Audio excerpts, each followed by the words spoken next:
এখন এটা যদি হয় তাহলে আসলে কি কি প্রবলেম হতে পারে? যেমন সবার আগে যদি বলি, তোমার প্রোডাক্টিভিটি নষ্ট হবে। প্রোডাক্টিভিটি বলতে কি বোঝায়? অর্থাৎ একই টাইমে তুমি কতটা বেশি আউটপুট দিতে পারতেছো কোনো কাজে, এটা হচ্ছে প্রোডাক্টিভিটি। ধরো তুমি আর তোমার ফ্রেন্ড দুইজনে একটা কাজ শুরু করলা সেম টাইমে, দুইজনের টাইম লিমিট ডিউরেশন ধরো সেম 30 মিনিট। তুমি করলা ধরো 90% কাজ আর তোমার ফ্রেন্ড করলো 70%।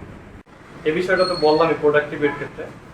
আর হচ্ছে ফিজিক্যাল ডিসকমফোর্ট, এই ব্যাপারটা কিরকম? ধরো যারা এরকম ধরো দেখে দেখে টাইপ করে, এদিকে তাকায় আবার উপরে তাকায়, স্ক্রিনে তাকানো লাগে আবার কিবোর্ডে তাকানো লাগে, এক্ষেত্রে দেখো আমাদের কনসেন্ট্রেশন কিন্তু বারবার চেঞ্জ হচ্ছে।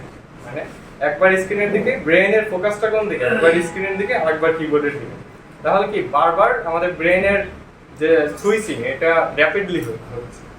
তো এতে হয় কি আমাদের ধরো কনসেন্ট্রেশনটা স্থির করে থাকে না, ঠিক আছে? তো অর্থাৎ যে মাঝখানে যে স্ক্রিনে তাকানো আর কিবোর্ডে তাকানো এর মাঝখানে যে ট্রানজিশন যে টাইমটা, তোমরা যে বসার স্টাইলটা যাতে চেয়ারের পিছনের দিকের সাথে 90 ডিগ্রি অ্যাঙ্গেলে হয়, তারপর ধরো যে স্ক্রিনের দিকে যে তাকাবো সেটা যাতে 15 ডিগ্রি অ্যাঙ্গেলে হয়, এখানে স্ক্রিনে তোমরা দেখতে পাচ্ছ।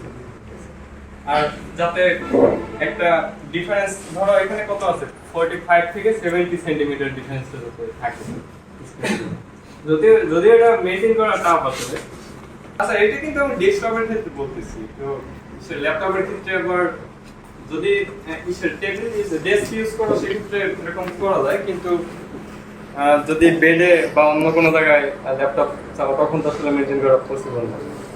তারপরে ধরো যতটা পারা যায়। তো এখন সবার আগে দেখো, এখন যদি তোমার বডির এটা ঠিক থাকে পজিশনটা, তারপর কি আমাদের হ্যান্ড কিবোর্ডে রাখতে হবে।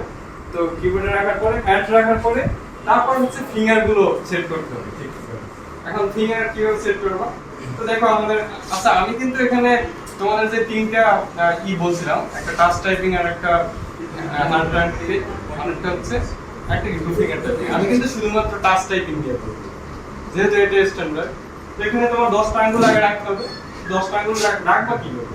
এই যে রাখার স্টেপ হবে, দেখো আমাদের যে বাম হাতে যে 5টা আঙ্গুল আছে এটা রাখবা হচ্ছে কি বলো এস দিয়ে। গুড, হ্যাঁ তাহলে তো আমাদের ধারণা ছিল। অর্থাৎ যার হাতে 5টা না 4টা আঙ্গুল আছে এ এস ডি এফ, এখানে স্ক্রিনে দেখতে পাচ্ছ। অর্থাৎ এই যে আর হচ্ছে যে ডান হাতের যে 4টা আঙ্গুল এটা হবে জে কে এল, তারপর হচ্ছে বি গুলো। তাহলে এই যে থাম্ব এটা কোথায় থাকবে? স্পেসে। তাহলে তুমি দুইটা থাম্বই স্পেসে রাখতে পারবা, যেটা যখন ইউজ করো। এটার ক্ষেত্রে তোমার অপশন আছে, যেটা যখন ভালো লাগে সেটা ইউজ করতে পারো। তো এইভাবে যদি রাখো, এখন তোমার এখানে দেখো প্রতিটা প্রতিটা ফিঙ্গারের ক্ষেত্রে স্পেসিফিক কিছু বাটন করা আছে, ওর জন্য ধরো ফিক্স করা আছে। তো সেটা কি কি? যেমন যে কনিষ্ঠ আঙ্গুল, এটাকে কি বলে? তো এটার জন্য হচ্ছে দেখো এটা রেড কালার না এখানে, তো রেড কালারের যে বাটনগুলো দেখতেছি এইগুলোটা হচ্ছে কনিষ্ঠ আঙ্গুল ইউজ করে টাইপ করব। মানে থেকে শুরু করে এই যে উপরের দিকে কর্নার, এই দেখো কিবোর্ডে কিন্তু এরকম কিছু কর্নার সবগুলো আছে সিরিয়াল, তো মূলত কর্নারটা মেইনটেইন করতে হবে। তো তারপর হচ্ছে এখানে এই যে এস, এটা ইউলো, দেখো ইউলো যে বাটনগুলো আছে যে 2 W S, তারপর হচ্ছে X, তারপর ডি এর ক্ষেত্রে